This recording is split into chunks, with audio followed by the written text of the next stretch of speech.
नमस्कार, श्री स्वामी समर्थ.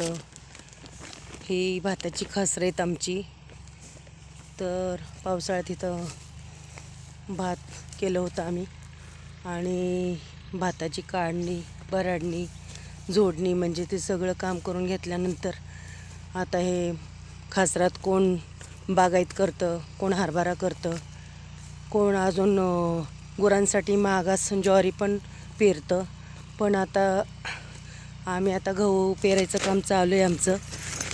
कारण की हा असा गहू, तर गहू पेरायचं काम चालू आहे.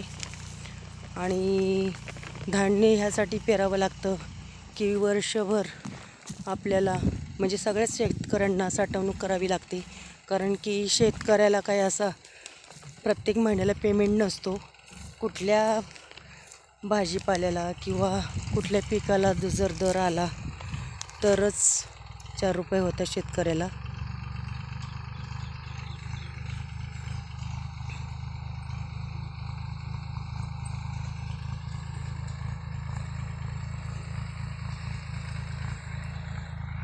तर 4 रुपये शेतकऱ्याला होतात. त्यासाठी मग शेतकऱ्याला धान्याची वर्षभराची साठवणूक करावीच लागते.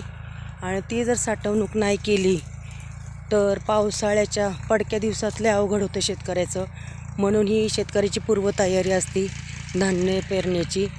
आणि शेतकऱ्याची चतकोर किंवा एक तुकडाही भाकरीचा, चपातीचा वायाला जात नाही.